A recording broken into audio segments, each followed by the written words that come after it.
Today we're going to continue to work with the three little snowmen. So we're going to use some of the colors that we can see on the actual snowmen, and that's one advantage to be working from observation, that some of these you can just use what's already there. If you want to change the patterns and change the colors, that's fine too. It's up to you.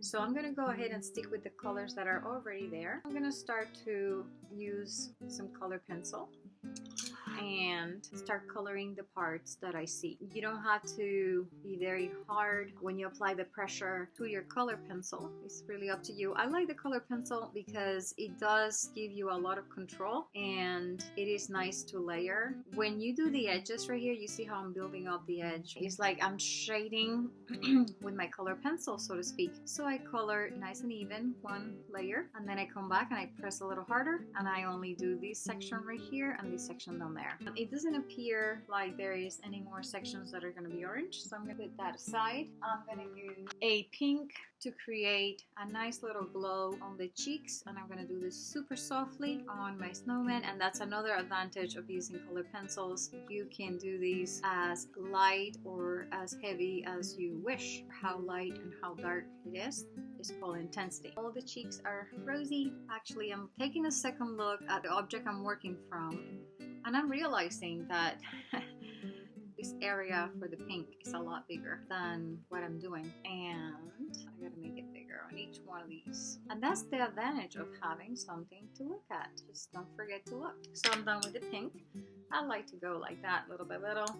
I'm gonna do green next, and I have green on these two, and I'm gonna do the same approach and color softly. When you use color pencils, using the side of the tip is the best approach to work quickly with color pencils, but also to create the shading that will make the 3D effects. I'm going back to looking at my little snowman, and I know that anything that is tucked in or tucked under is going to be a little bit darker. So I'm going to go right here, and I'm already punching in with my color pencil to get more intensity down here where I know it's going to be tucked in, and also down here where I know it's going to be tucked in. Then I can repeat that, and then on the outer section of each one of these, watch this, a little darker there and there, a little darker here and here, a little darker there and there, and that is starting to make it look like it's puffy. Let me see if I can give you a close-up. All right, let's try that again. So you go on the outer section, that is creating shading, and this little bit of shading, believe it or not, is creating the illusion of volume. Now you have to decide where is the light coming from on this picture, and the light is actually coming from this side, so that would make this side a little darker. And look what I'm doing, I'm creating more intensity on this side. I'm still working at these like 45-degree angles, and that really makes a difference. How far do you go with your shading is up to you. Some people like to do a lot of shading, some people like to do little touches. You have to do what you decide as an artist. It's your interpretation of what we're doing. It's really neat that the tip of the color pencil can get into those tiny nooks and crannies, and it makes it so much easier to get all that detail in there. There we go. I'm gonna go now to the red.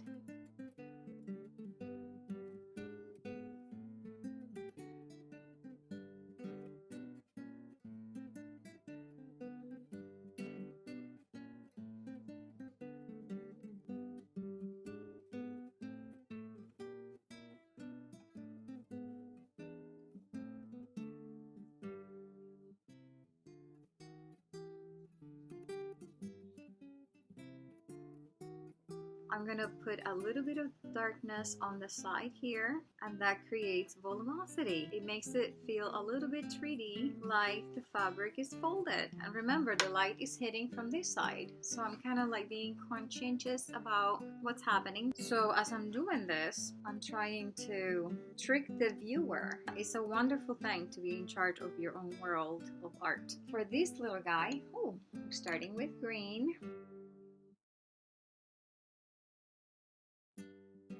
I don't have to make it up, invent it, or think of logically where would it be, because it's a real object.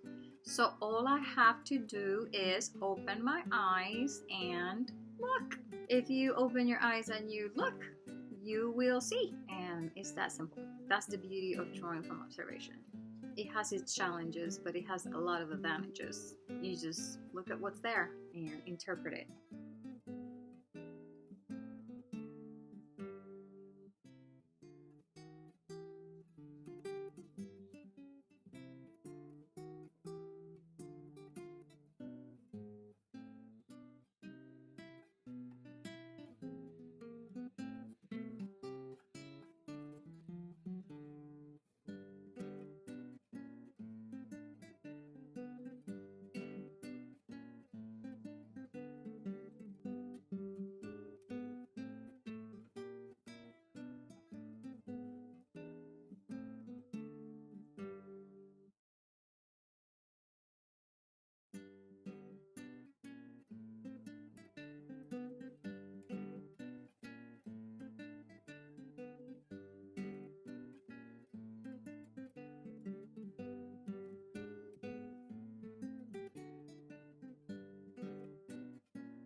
To bring in the background, what I would like to do is just to get some blue, and I'm going to fill this section. And now you can see how I'm using the side of the tip of the pencil, and I'm taking long strikes.